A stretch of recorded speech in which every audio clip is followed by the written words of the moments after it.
on you? And he's like, Just nope. blood pressure. Yeah. And you're going to have a hurricane. That's what. Yeah, that's right. That's right. That wasn't. That's hilarious. A lot of letters in. So like, well, when in Rome. Pat O'Malley? Yeah, it's Pat O's. Pat O's or something? Yeah. But some of those places. I don't know if this is happening around here, but I got a call about 4:30 from my daughter in tears. Daughter's a pediatrician, having come out of a meeting with her pediatric practice in Carmel, and the doctors voted, and the vote was, it is vaccinated, or we don't in the front. Nope. Laura was so distraught. I mean, because you use that opportunity. yeah, but touched emotionally. No. Just carrying her. I'm not. It's do not.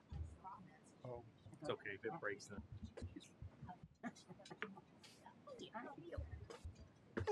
Goodness gracious. I can see both. so much more. Thank you. Hello. Hello. Today's Fat Tuesday. Sat here before. Which means tomorrow is Tuesday. I know. Thank you. somewhere back in the dark recesses of the Hollenbeck heritage. We were very instrumental at Tulane University. Mm-hmm. And so I still to this day use that as an excuse that I have to go to New Orleans and check out the old stomping grounds of my great-great-grandfather. That works for you.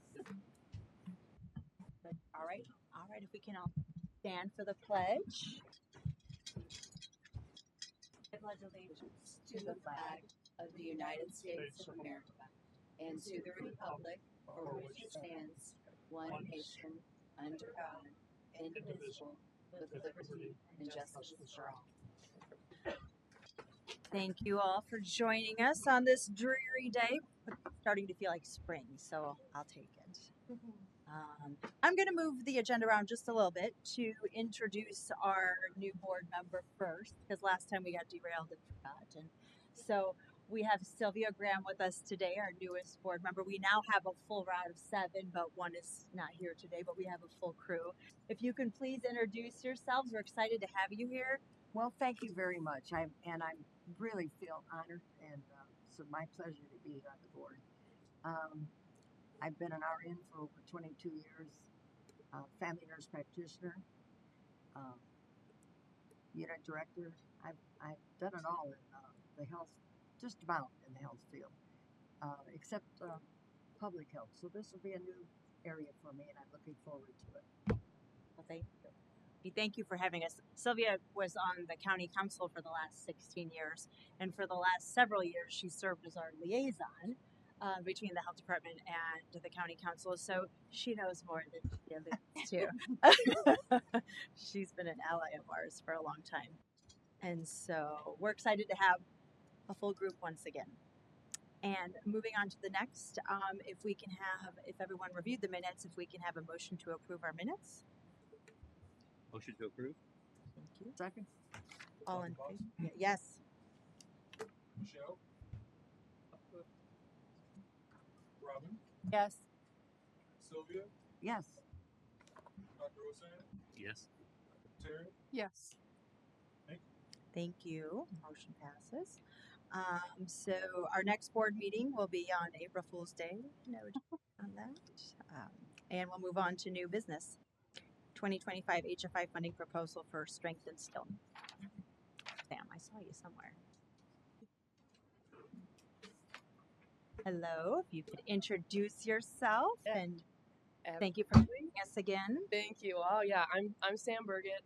Did everybody already get the proposal? We did. Perfect. So I wear a couple different hats. I work at the Sheriff's Department as one of the police social workers, and I'm the founding executive director of the Community Change Center. We provide reentry services throughout Northwest Indiana, working with people while they're incarcerated, helping them transition back out into the community. So I don't know how many of you are familiar with Samantha Aguilar. I think some of you have worked with her through other organizations, but she's a phenomenal yoga instructor in the area. She's pretty well known in the arena, and she and I both, for several years now, have been looking for a way to fund meditative yoga, and we had never come across an opportunity, so we were both very excited when this came across our desks. So the idea here is that we're calling it Strength and Stillness. The concept is partnering between law enforcement and the nonprofit sector, specifically the Community Change Center, to provide meditative yoga to those involved in the justice system, both from the officer side as well as the client side.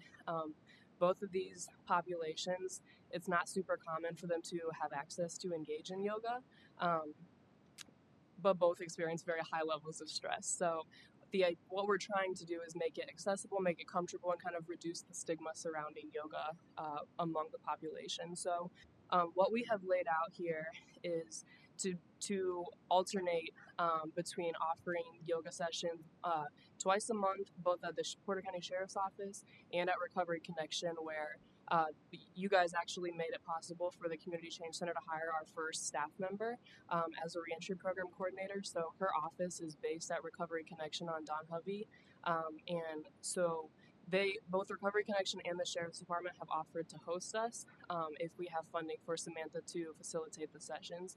So what she does, both populations really, when you say, do you want to engage in yoga? It's usually like, why would I do that? And no, I'm not flexible or whatever.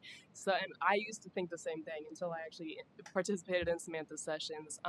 She actually used to be able to volunteer and run sessions for us. And I was amazed, and all my clients who participated were amazed at how relaxing and beneficial it was, and that we could actually do it. So she has offered to facilitate for us. So we laid it out so that all of our crews at the Sheriff's Department, if funded, would be able to participate in this if the weeks butt up against each other.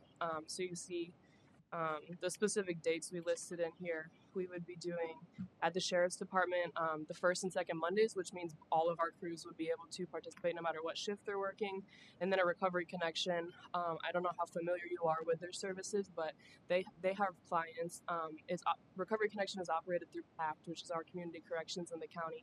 So they already have a bunch of clients who are justice involved who go there for NAA Smart Recovery meetings. And now that we have our reentry program coordinator based there, we're getting clients coming out of jail and prison that are seeking her services at Recovery Connection. So both locations, partnering in this way makes it accessible to both sides. Neither population is very likely to either feel comfortable with or have the ability, whether it's transportation, funding, whatever, to go to a different location to participate. So this really gives them the ability to tie in to the services. So you'll see I learned a lot actually in putting this together about the benefits of yoga too. I mean, now I know how beneficial it is in terms of reducing stress, but also the physical and the mental health benefits for it. So this is something that at both locations we've always thought, both as a community-based reentry center, that we're building our Recovery Connection and law enforcement. We thought it would be super impactful, so we're looking forward to it. I know there's a lot of question marks when I bring it up among the populations just because they haven't had the ability to participate, and I really think that making it free, making it accessible, and bringing it to them is going to shift that mindset so that we can actually start implementing it regularly. Actually, just a few years ago, I went to a conference and heard officers talking about the benefits that it brought to their department, and they said too, when we brought this to our department, there was a lot of side eye, a lot of questions about it. But then once they started doing it, now they actually mandate it as part of their training because they've seen the benefits. So that's what I'm hoping for our department, and what I'm hoping to build in as a regular routine practice at Recovery Connection as well. Are there any questions for me? Our sheriffs have some sort of exercise program already incorporated here, right? We don't have anything like this. We have, we do have The fitness. now. So they're doing fitness, and we have, I'm trying to think of it's almost like MMA. Like we have the physical, kind of like boxing that's happening there. It's not happening super regularly, and what we have built in is just happening in-house. So it's the officers when they have the time, which isn't super often, then they try to implement that. But we've been talking for quite a while now about how we could bring in somebody external to facilitate this. So this would be something very new to them. Completely new, and we did actually when we ran our first crisis intervention team training hasn't been run in Porter County since 2008, and last year we facilitated it here at the Sheriff's Department for the first time since '08. And we actually had Samantha come, and every day we did like a half hour of wellness, and we had Samantha come and run a session. And again, when people went in, they were like, "I'm not doing yoga," and then after it, they were all asking for her to come back, and they loved it. And it was all officers in there. So what we were thinking, just because it's not provided, it's not available to law enforcement now, we don't want to just keep that for Porter County Sheriff specifically. We want to open it to the other departments. They can send their law enforcement officers as well. Any other questions? How many people from the recovery center are we talking? Like, what is the number that we're? So the space-wise, we think it will be feasible to get 20 people per session at Recovery Connection, and then 30 at the Sheriff's Department, just because it's bigger. There are, But client-wise, what client pool would you say? So Ballpark. I know that will change. yeah, no, for sure. Megan, our entry program coordinator, started there in January, and she's actually, her numbers have been picking up quickly. So she at this point has somewhere between 10 and 20 clients, which for one person and in 2 months is actually really good. But then the people that attend there for between NAAA Smart Recovery and the other recovery meetings that they have there, I mean, they have overall, I would say, at least a couple hundred people that are coming through there, and they're all involved in recovery. Therefore, a lot of them are involved in the justice system as well. And that one in particular, we thought about in reading the RFA, we were thinking about how accessible we could make it to the rest of the community too. I think that I'm pretty confident that by tailoring it to this population, law enforcement, I mean, they're definitely going to be more comfortable knowing it's in their space, and it's not going to be non-law enforcement officers that are looking at them like, why are you participating in this? They're not really going to yoga studios to practice it, but at Recovery Connection, it would be easier. I think naturally, because it's in that location, it will be more focused on that population, but it would be open if other people wanted to attend that one as well. Okay, open to the general public. It could be, yeah, depending.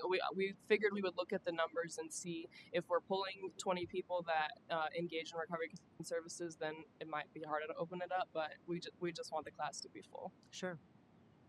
And how are you planning to broadcast this so that people actually know that it's available to them? At Recovery Connection, they already have a really good calendar and communication system, so the clients coming in there know what's happening regularly there. So we thought we would push it out there and on our social medias and websites. I don't know if the county had a plan. I think I read something about the calendar that was maybe going to be put together to advertise this, and so we thought about it, depending on the health department's thought about that, whether we wanted to open it and put it on there, that's an option. And then through the sheriff's office, it won't be very hard because we already have a lot of emails that are, for example, through the crisis intervention team training that was sent out, we already have that mailing list, and the chiefs all have their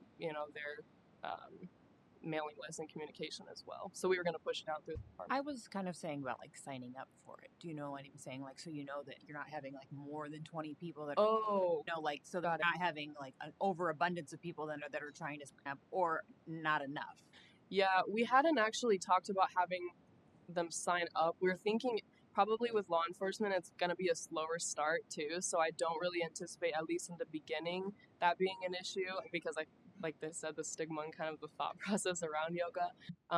But I guess if we start to encounter that, then we would have, through the nonprofit, we use a lot of sign-up forms already. So if we need to eventually have people sign up, then we already have a system that allows people to do that. So it'll be like walk-in. Yeah, that's what we were envisioning. If we do start capping out, then we'll implement that. So I absolutely loved your idea when it came to the food truck. So thank you for that. This one, though, strikes me a little bit differently because it doesn't seem to be a self-sustained program going forward. And I don't think it's the Board of Health's job to push yoga on the public, if you will. So I'm not trying to be confrontational, but at the same time, I'm also, your personal mission to spread yoga to the people. I don't know if that's necessarily, it's a healthy behavior, But at the end of the day, so is meditation, so is a lot of other things I can come up with. Why do you think that this specifically is the one thing that we should be donating money to that doesn't seem to be finite, if you will? Sure, yeah. So honestly, this is something that as we build out a comprehensive wellness program, both for law enforcement and for the justice involved population, it's always been a part of the vision. We also haven't emphasized that as putting, because we're getting the employment going and the housing going, we as a nonprofit, and even with law enforcement, just because there's so many things that are on fire all the time, we haven't sought funding for this in the past either. When we saw the RFA come out, that's what really sparked it, and we thought it was a perfect opportunity. In the grand scheme of things, the benefit is if we train people in healthy ways to regulate, calm down, and be healthier, then they're able to more effectively engage in the other services, if that makes sense. So we're really trying to be comprehensive and focusing on the mental, the physical health as well. We know that if somebody's not housed or they're not working, then it's hard for them to be able to engage in other things. But now that we're in a much better spot to begin meeting those needs, then we're kind of at the point now where we can focus on the whole person, help them, enhance other areas of their lives as well. I think the sustainability that he brings up is appropriate with all of the funding that the one we did gave you previously, like you've came with a plan with self-sustainability. But was this a response then for our outreach for the POCO Wellness for the community? And so with that, I would hope that if this picks up and does well, then you will search that out, because I think, we're putting it out there for people in the community to increase exercise opportunities and movement and wellness opportunities for our community. But that sustainability component that he brings up has to be there. Yeah. Because we can't, we are doing this initiative of POCO Wellness to the community, but you have to have a plan going forward past that initiative's expiration date. Yeah, no, it's a great point. And I think with law enforcement, that's because it's new and because it's easy for people. In the past, I've even said, yoga, why would I invest in that? But now that I'm learning about the benefits, and once they see the benefits as they started to in CIT, then I think it would be easier for the department to find their own funding for that. I don't disagree with you, but I could probably come up with 100 things off the top of my head that people would see benefit in if they just did it. My issue is just why this one specifically. And I heard the answer and I appreciate it, but I'm just reluctant to fund somebody's business opportunity, if that makes sense. So I apologize for the negative comment. No, it brings up conversation. Yeah. I think it definitely brings up good conversation. My struggle with it in my mind when we're getting these asks for funding, I wanted to reach the biggest amount of people possible. But there's something, I have a soft spot for this group and the Sheriff's Department and your outreach program. And I feel like they are a good example to the community, just like we did with the mental health component with the sheriff, that we prioritize this and we prioritize their well-being. And they are such leaders and examples to the rest of our community. And in my mind, that's how I justify the limited scope of population that it will start with.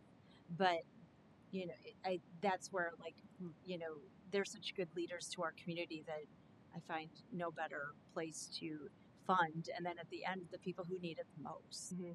And also that actually made me think of to address, so within the department, as we have been looking at what funds the department might have available both for mental health care, and this has not been part of the conversation before. So I do think this would be an example of the benefit there. And then sustainability wise, with the program at Recovery Connection through the Community Change Center, just like the sustainability plan for the reentry program coordinator that was funded, we're finally nearing the end of the horrible Medicaid provider application process. Oh, God. And so once that is pushed through, then a lot of services become billable, including life skills. And so I do actually think it's possible that there would be a way to incorporate this program with Medicaid long term. Okay. Can I kind of ask one other question? Of course. Yes. For the Recovery Connection piece, one of the things that struck me, Sam, is I know that you also are starting a peer recovery program. And so there, looking for peer coaches right now. And so what I love particularly about the Recovery Connection piece, and correct me if I'm wrong, is that not only is there potential for it to be open to the community to come in, so reducing stigma, but then you're also getting this time together, in meditative yoga for the coaches and the clients. And so to me, that was kind of one of the first things that I thought of, and kind of for that population and for the whole group of population. Yeah. Reducing stigma.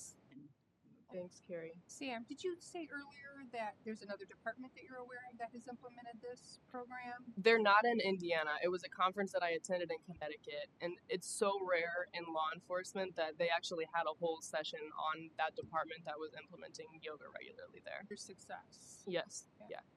Yeah, I think they included the stats in there too, so if that is of interest to anybody, then I could dig that out too.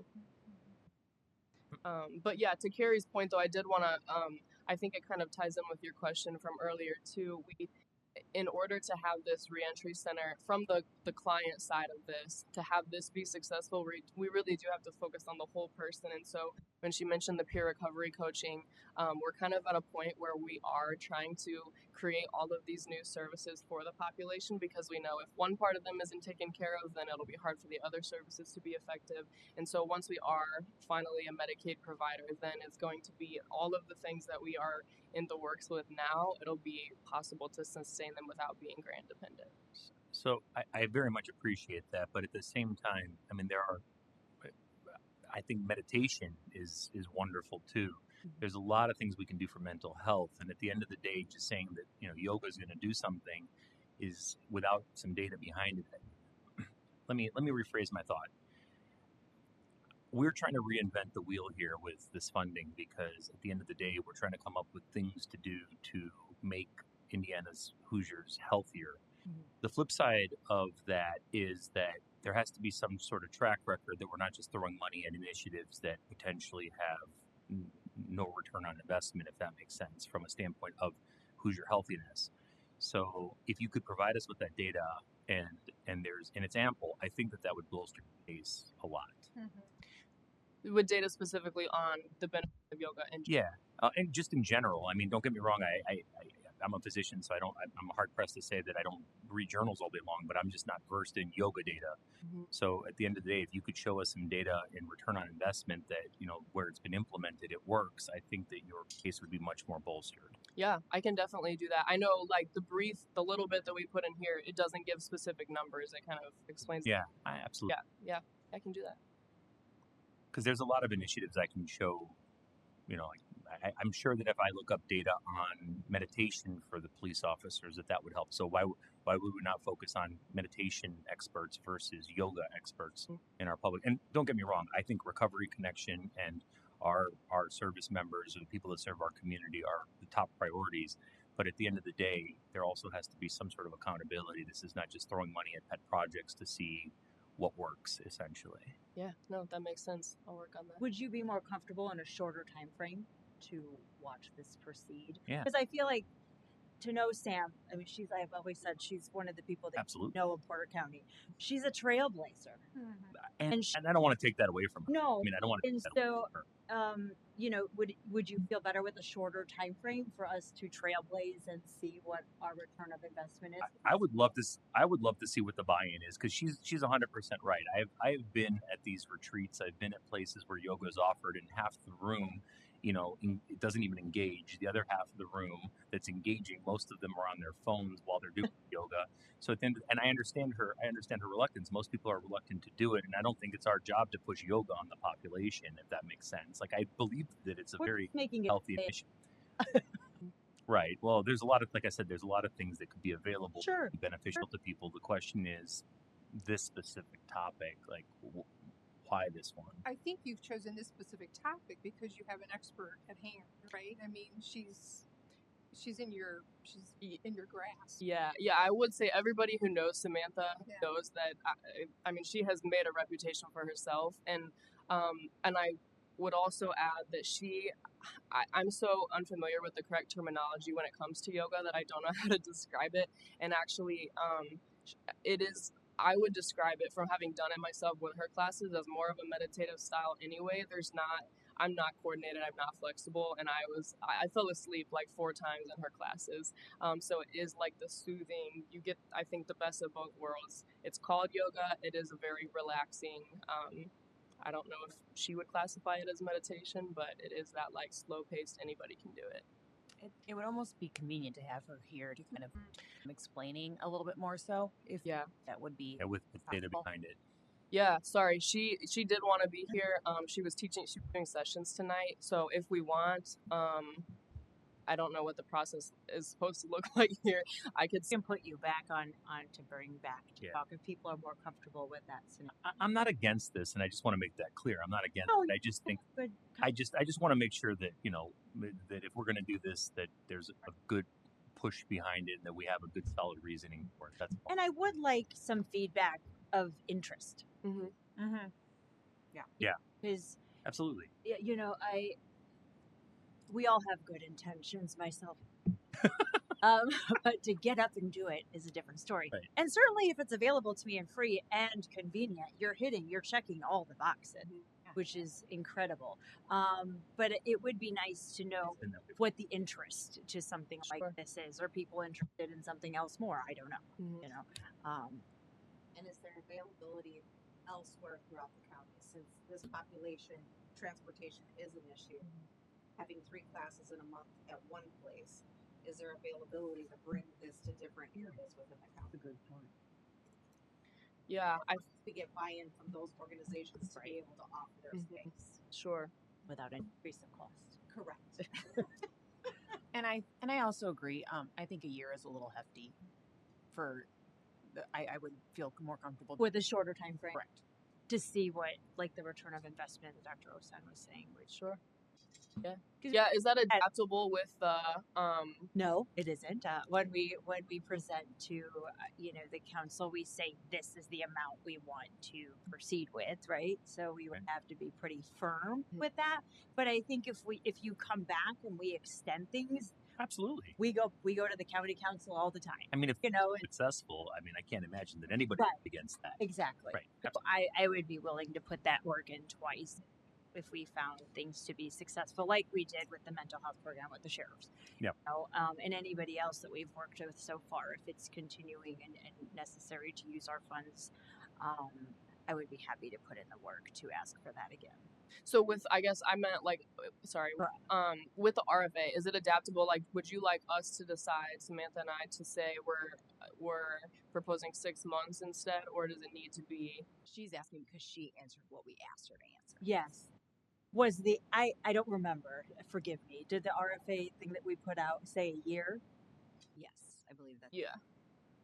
Okay. So then, yes, we are asking to change that because of this specific program and are interested in more data regarding this program and possibly to shorten the time frame to ascertain that there is that desire and that want for sure. Does that sound okay? Yeah, absolutely.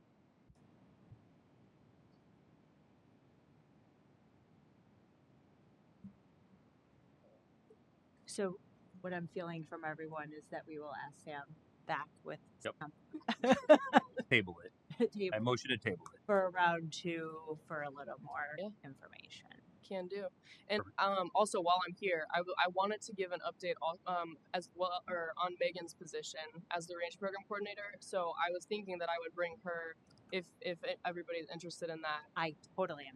I am interested in that. Okay. Any kind of updates on any program that we funded? We're starving for that. Yes.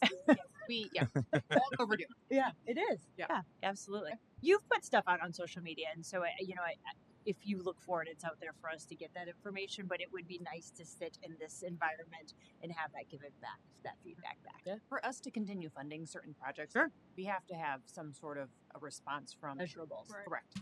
Yep, absolutely. Yeah. Do you want me to ask her for the next meeting, or do you want me to? How do we coordinate that? Yeah, I think that's sooner the better for me. Okay. already Perfect. Yeah, on down. yeah, and it's fresh in our head because I'm old and I forget. We definitely have another proposal next meeting as well, so just. We could do 2. I mean, I'm assuming she's a business owner, right? I mean, she's a yoga instructor, so it's in her best interest if she wants to promote her business and we're going to fund her business, then she needs to be here. Yep. I will ask her about the next meeting. Yeah, and maybe she can give us some numbers on benefits and the Sure. what the long term effects are on people's mental and emotional. One thing, what is the average age of your clients too? Is It vary? it varies. I mean, we work with adults, so Or do we get I would s- elderly population? we do, but not super common. Okay. And we don't have a ton of seniors that are accessing services. But there are people that can do this. Oh yes, yeah. Okay, so do we need a motion to table until next month? Second. Probably Second? won't hurt. Okay, motion to table the proposal until next month, and we have a second with Sylvia. Okay, Dr. Boston, Yes. Michelle, Yes. Robin, Yes. Sylvia, Yes. Dr. Sam, Yes. Yes. thank Thank you. Thank you all. Thank you. See you next time. Thank you. We look forward to it. Okay. Any old business? All right, then we move on to the report of the board attorney. Realizing that brevity is a virtue. Yes, there's a pretty. Okay, by the word. Been a pretty typical month. Kind of a highlight, I think, for the staff and I, as we were approached by the Times newspaper. I was not aware of this, but later in the month of March is like National Hooray for Newspaper Week or something. And they're going to celebrate that by, they've decided to focus on how the Lake Porter and LaPorte County health departments deal with protecting us all with what we eat when we walk into restaurants and have dinner. There was some angst at the beginning, at least for me, not knowing kind of what direction this was going to go, but I think both the staff and I relatively quickly became comfortable with it. You knew probably where it was going when the young man who was the reporter, wasn't worried about breaking a Watergate story. He was the food editor of the newspaper. And so we've completed that process. He was out, or his cohort was out the other day and took some pictures, and we'll all hold our breath and see how that turns out in the newspaper. You never know, but I'm comfortable that the staff and I made the right decision in cooperating, assisting in increasing the public's knowledge of what we do, at least in one small area. The other thing I just wanted to mention is we're halfway through the legislative session. Oh. And things start heating up and getting a little more serious now that everything, in theory, everything that's going to move from the House or the Senate has moved now by approval by the other body. And so they'll start seriously looking at what's going to end up being law, and we need to continue to monitor that.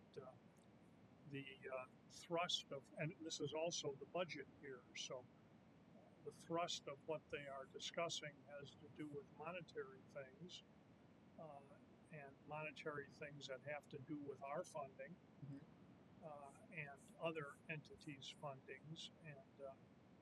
And at this point, there doesn't seem to be a clear consensus. The governor has made a somewhat disturbing proposal that we cut our funding back to 2021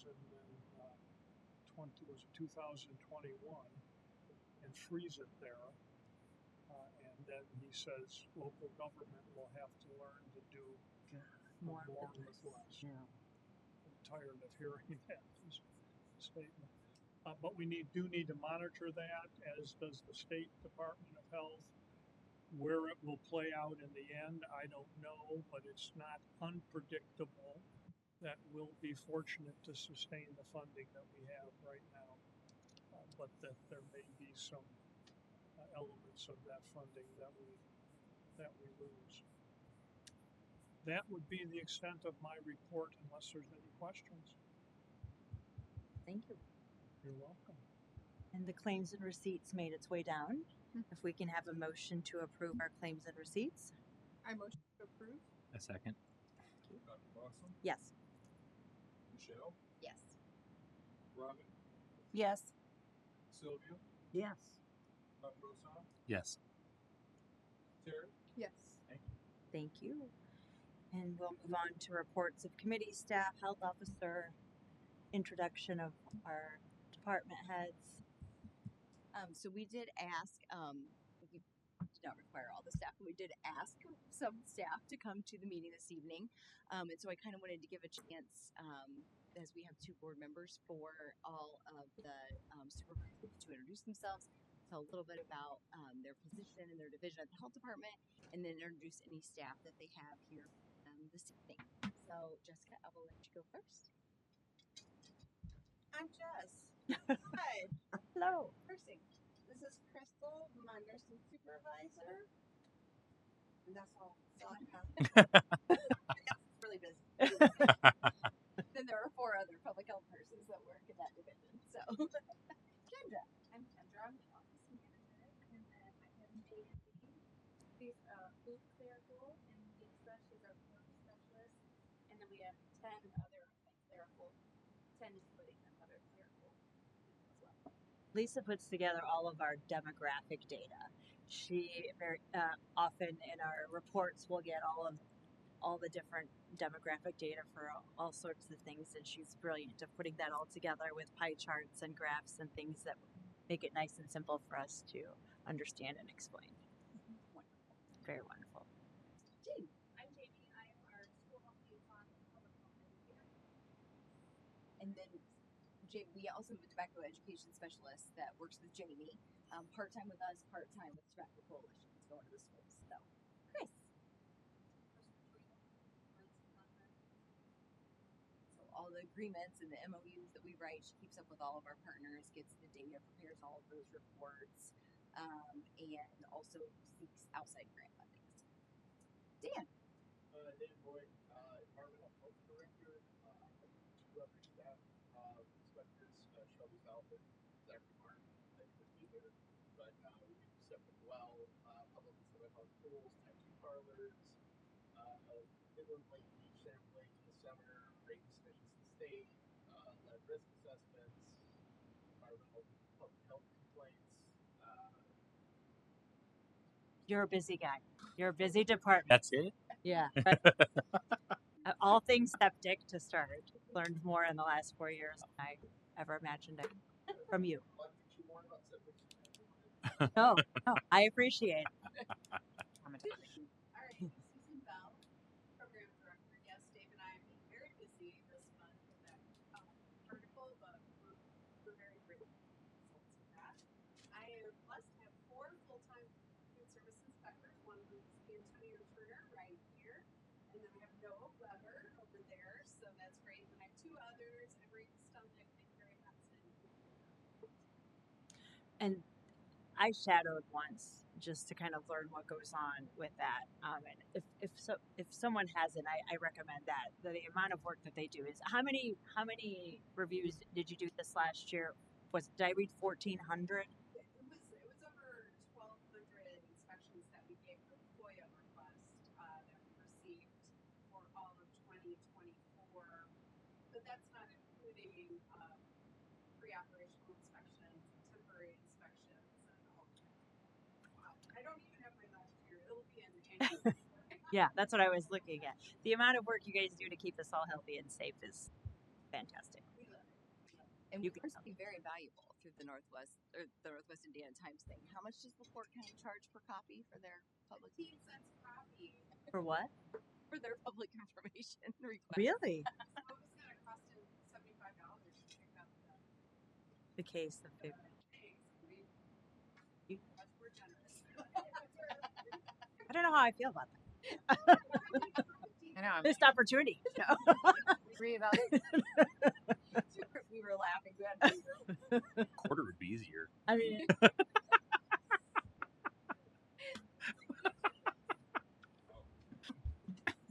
Hello, everyone. I'm Demetrius Lewis, Communication Specialist for the Health Department. I also serve as the PIO for the Health Department and Emergency Management Agency.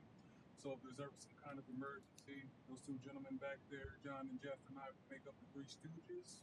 And we make sure that the information that they I do our social media, internal, external communications. I make videos, so we're a lot of different hats. Thank you. And I did not say that. That's the first time I've ever heard that. We did not say that. They came up with that themselves. Good. I like it. John and Jeff. John Peiswitz, First Preparedness Coordinator, and my Deputy Preparedness Coordinator, Jeff Keith, comes with my third, almost, yeah, 30 years experience as firefighter. He's finished up as deputy fire department overall. Two very skilled, knowledgeable, extremely well trained individuals that we are very lucky to have to lead our emergency preparedness team. Thank you guys all. Thank you all. Does anybody have any questions? Right, and then I prepared, since we have a full board, just a quick budget presentation. You can share up here. So I just wanted to talk a little bit about how we go about preparing our budget. But I wanted to start by talking about the different funds that we have. So if you look at the budget that got approved for the health department in 2025, you will see all of these different fund numbers.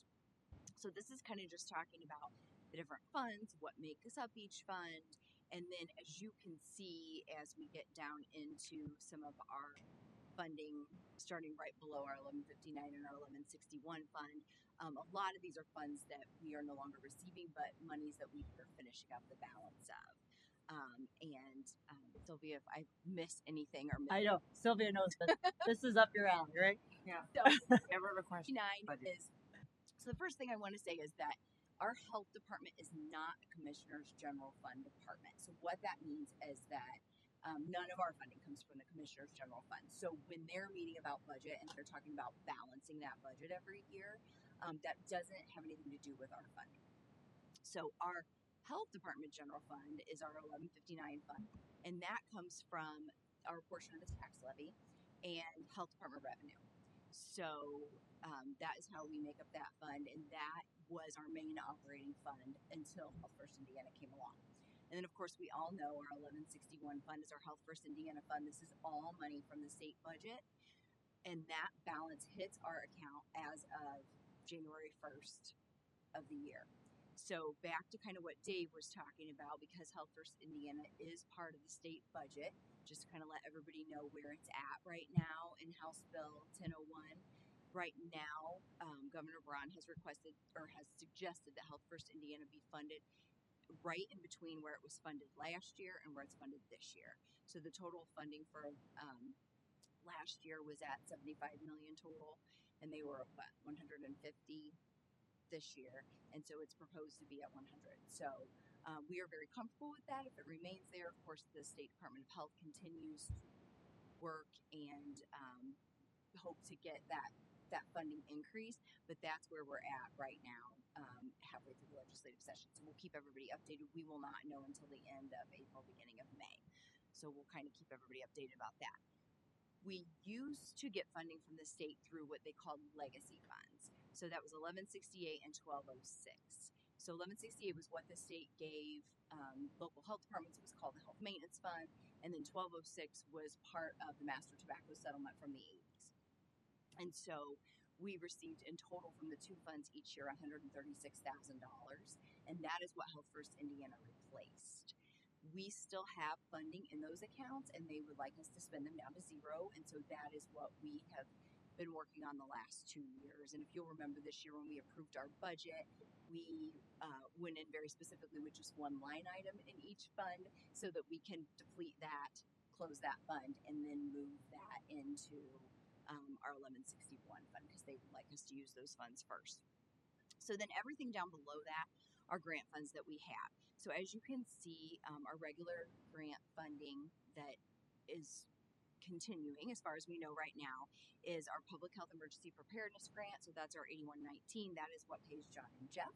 They work for us on contract, and they meet deliverables, and then they invoice for that pay. That grant, we are Communities Readiness Initiative grant, so we not only get the base for that, but because of our proximity to Chicago, we get an additional amount of money for that fund to be ready for things that could come from being a suburb of a large city. Our immunization grant is another large grant that we received from IDOH. It is a CDC pass-through grant. This is a little bit in flux right now. We have not received a letter of intent for this grant yet. They don't foresee an RFP coming forward for this. However, they have located money at the state level that they're going to be able to distribute to local health departments. So this is going to look different this next year. It might not have the same fund number, but they did let us know today that they would be able to fund immunizations in some way this year. So we'll kind of keep you guys updated about that. And of course, that's something that we'll bring to the board to vote on before signing that intent. All of these grant funds have a different grant year. So they start July 1st and they run till June 30th every year. So when we're budgeting for, what's left for that year, and then we're kind of trying to project what we're going to have in the following grant cycle. So it's a little bit tricky, as we do that, but we just kind of keep on it month after month to see where we are and, what we have to do to adjust for that. So a lot of these other grants have ended. So we had the 2 COVID grants that have ended, and there's still a balance remaining in there. And so we will continue to allocate and spend that money down as well.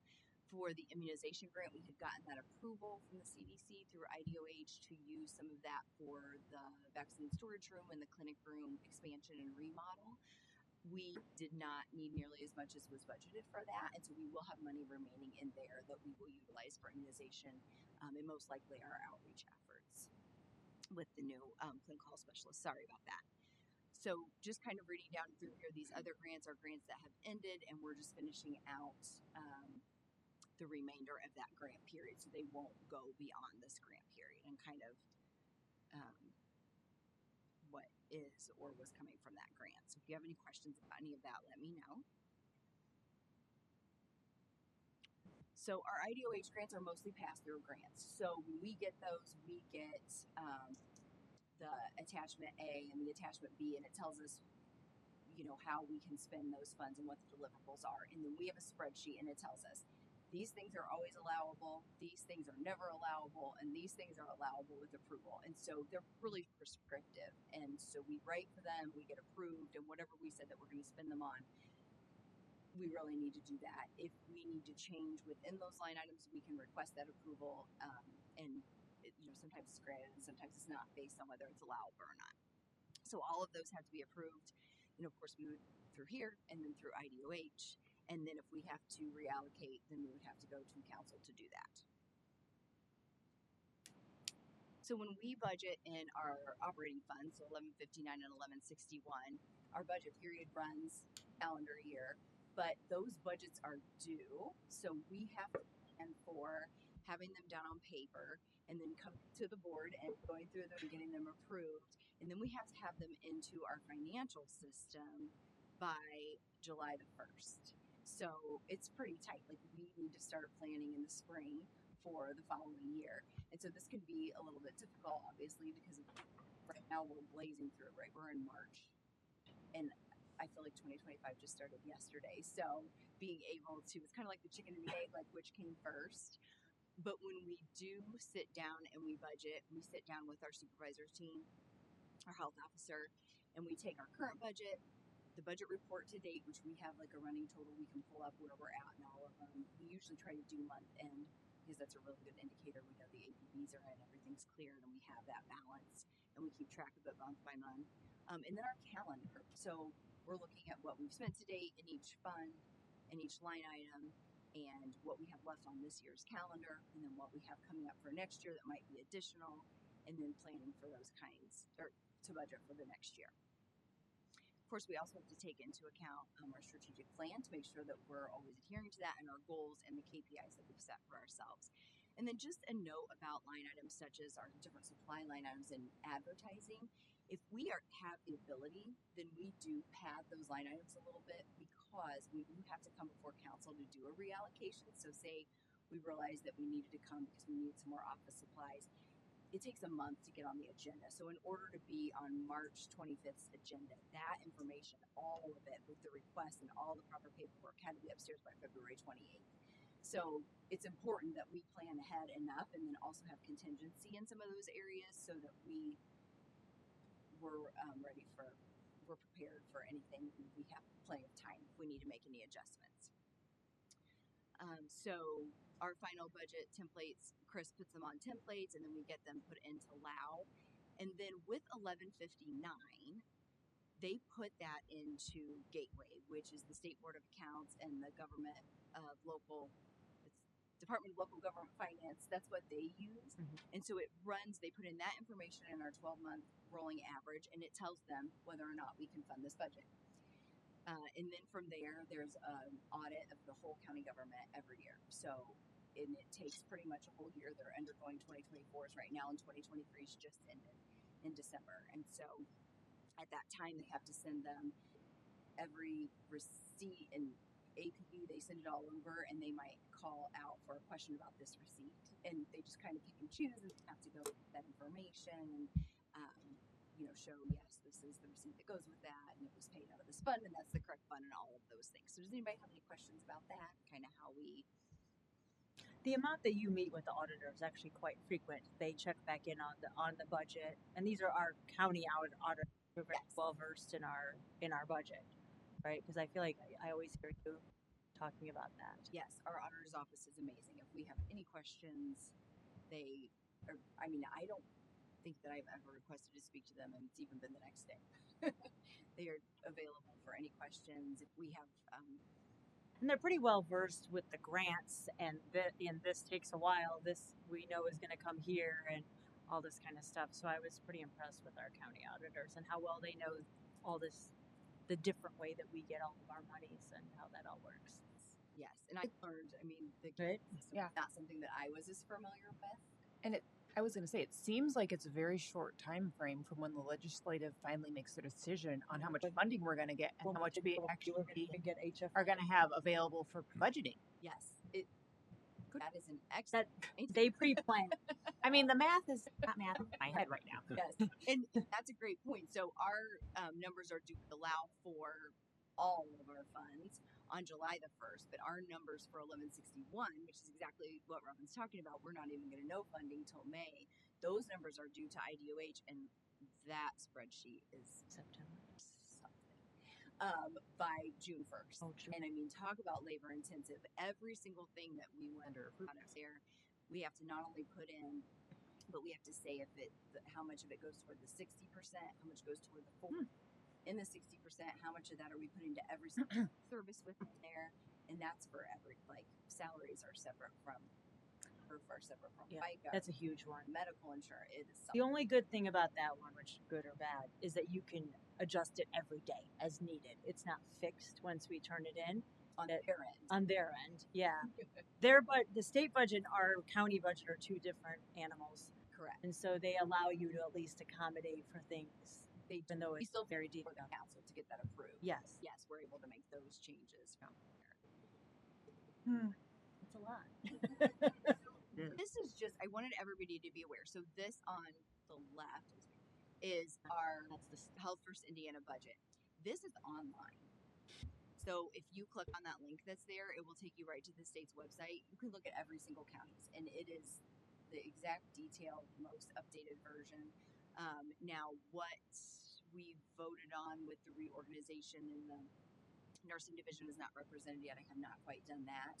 I need to get that most recent one updated through a red cap for them to approve and get up here through IDOH. It was approved through council last week. But it's the spend plan. So basically what the state is doing, so you guys review it and approve it, and then it goes to the council for approval. But what the state is doing is they're making sure it meets statutory requirements. Sure. So they're making sure that, the 60-40 split is there and everything is tied to the correct course service. Yeah. That we aren't trying to spend it on things that are not. So. And it's transparent. Yes. We had a county council person ask us for this information. That was the response. It is all online. Yes. For anyone to see. And then so are all of our budgets. So this on the right, this is the form that we put our line item budget. I like ours. 1159 and all of our funds. This is just a snippet of 1159 in the front page that Chris does. But the link below that is our budget on the county's website. So all budgets for all departments of local county government are on there, on that link, and can be pulled up and viewed at any time. Now for this, I don't know when we go before council and do reappropriations. I think this is just the budget that's passed in October, November. I don't think that those changes are represented. I think those are represented in the minutes of meetings, whereas the spend plan gets updated as we make changes. And what I like about ours is how you include several years, and there's always a description if there's a decent change. Yeah. You know, because sometimes you forget what 61 and all these different numbers and what they're for. I find that helpful. And then the sixth part is just talking about, okay, what happened? So anything we talk about here, if we are making changes or we approve something, for example, for the sheriff's agreement for this year, we approved it at a higher amount. And so then that will be on the council agenda for the March meeting, where we go and ask for that transfer of appropriation. So for that, we are able just to take it from the large trauma and injury prevention line item and put it into that very specific project. So that's kind of something, but we have to show that on that middle form right here. So every time we have something to go before the council for, like I said, it's usually about a month in advance. I write a letter detailing our request and our reasons why, and then whatever attachments are required for that. So whether it's a change in pay and it requires a 144, which is on the right, or if it's a transfer or an additional appropriation, the form in the middle there. And so we have to get all that stuff upstairs to meet the deadline on the council's agenda. And if it's a big change or a big difference, our liaisons reach out to us too. Yes, that is a very good point. Thank you for mentioning that. So we almost always contact our council liaisons before we go to the council. So they are there for us to be for us and feedback. They also help to, let us know, no, I really have concerns about this. I don't think this month is the right time. Let me go and talk to, the other individuals on the council. So all departments have no more than 3 liaisons because, of course, for the numbers. And then they go back and they take the information that we provide them about our reasoning or explanations, anything like that, to the other council members so that things are ready. And if there's big concerns, they would call us and say, oh, I think there's going to be a lot of pushback. We need to know this information. How about you come next month instead? And so that's a very good point. That's something that But a lot of work goes on behind the scenes to get that all ready. Definitely. I mean, just like the JDC thing, how many meetings were there with everything to go through between the council and us and the liaisons to get 3, 4, if not more, to get that all squared away. And that's another good point about budgeting is this last year for the 2025 budget season, they started holding meetings for council members would be there and they would call different departments in to kind of discuss their budget and where they were at with that and maybe some changes or some questions about things. Yeah. Those were really helpful too to be ready for budget season. And then we were talking before about when we purchase things. And so as far as our funding, we have to make it, we have to be sustainable in what we're doing and we have to plan for if grant funding gets cut or if infrastructure budget, funding gets cut or the levy, with cap, things like that. We have to be prepared for those things all the time. And so anytime that we go to order things, we have a site called SpendBridge and it is IDOH actually offered it to us. Anybody who wanted to be a member of that, they introduced us, if you will. They had them on a talk.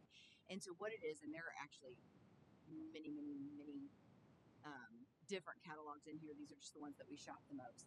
And so it's all government negotiated prices across numerous catalogs. And so if I wanted to purchase printer paper, usually printer paper has a better price at Pulse, I'll be honest. But anyway, so we can put it in here and we search it and it tells us who has the cheapest government negotiated price. It is often Amazon, I will be honest. Yes, same for me. It is often Amazon. Yeah. Sometimes it's not. We do the harm reduction kits. Sometimes it's from Henry Schein or School Health.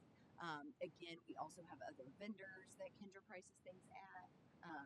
I can't believe the things she gets done in a day, but and so oftentimes it's printer paper was cheaper at Pulse, so I just ordered through Pulse, and so that's something that we're constantly looking. We're doing less with more. We're already doing that. So, does anybody have any questions about any of those things? I think you have described it very well. Your budget and that, and there's a lot of eyes on you because right now you've got a lot of money coming your way. Yeah, looks that way. But it's really kind of that way. It's not as much as it seems when all these other grant funds have been removed. Really. But your rules are so well defined. Yes, they are. It makes it easier. When the council and commissioners or whomever might take a look at something, you have well defined rules that make a decision on how your money can be spent. And I will say we are really trying to be mindful of the money that we're spending. I think so. Yeah. I mean, So I hate people. I hope they don't look at us and I know discouraged. But yeah, I keep asking her like, if we get cut, like we're still good, right? You know, and like we're well there. I mean, we're gonna have we have been mindful. I feel like, and so we're under. You've been cooperative, very cooperative, and your state has been giving you money, and you have reached out in a positive way. When just like a couple of things that you did last year with transportation as one example, juvenile with another example. You've done good things with the money that you've received, and I commend you for that. Thank you. Yeah, and to work amongst each other in our own Exactly county divisions. Exactly. Very good. I appreciate you. Yep, thank you. When it comes time, in the summer when we go through them.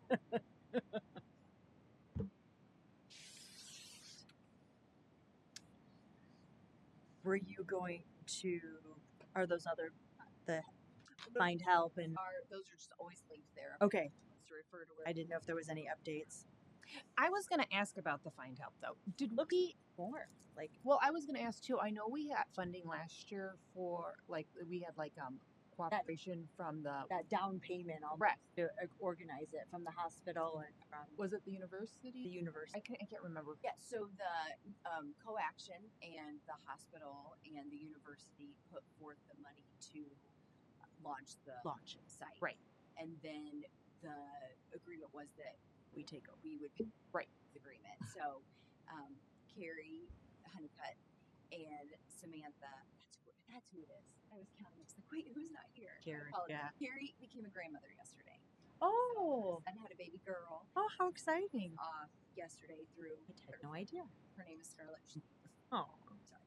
I know that wasn't on the. Congrats. That's so Carrie and Sam and one of the other social workers at the Sheriff's Department, Ellen, they continue to work with Find Help on a bi-weekly basis. They meet with them every 2 weeks.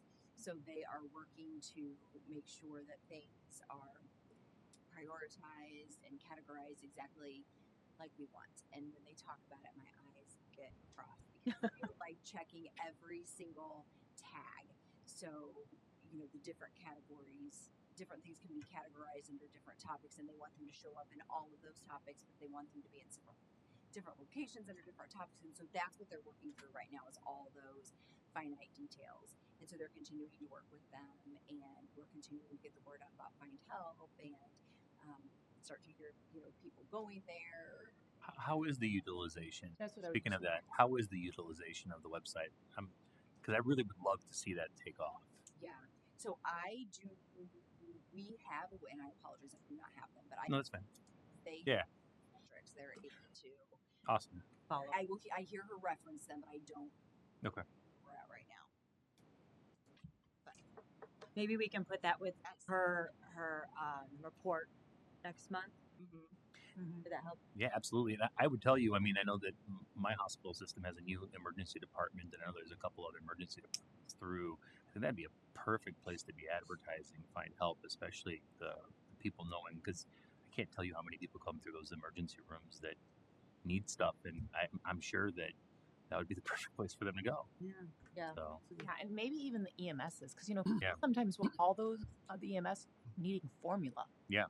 Yeah. No, they're just like trying to get basic needs met, and they'll call 911. Right. Yeah.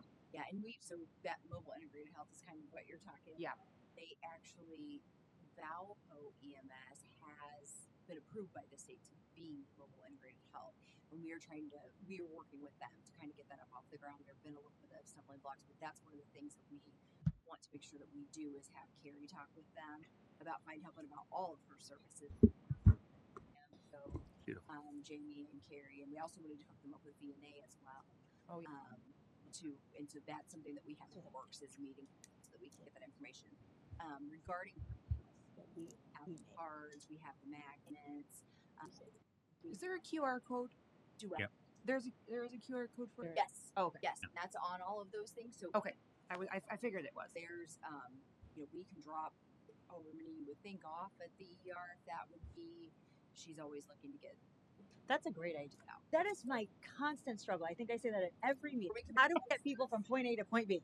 Right. Absolutely. You can make posters too. Yeah. A poster. Oh God, yeah, put that on the wall. I mean, I am sure if the ER can find a reason to keep somebody out of there for a sandwich, they're going to do it. You know, I mean, honest to goodness. So at the end of the day, yeah, well, you know, I'm just saying, like, I'm sure they don't usually like signage up that's not theirs, but I mean, that one I think that they would approve in a heartbeat. Because it's not one. Right. It's not like a business Some kind of- entity. Right. It's, yeah, absolutely. Absolutely. Yeah. It's basically I was explaining like the yellow pages, but just for us. Yeah. I mean, it should be on every, city bus on the Well- side, Say that because Yeah. the man Sam who just said her dream was for it to be on the bus. Yeah, yeah. The shelf. Yeah, absolutely. So Paint the buses. Rome wasn't built in a day. We're working.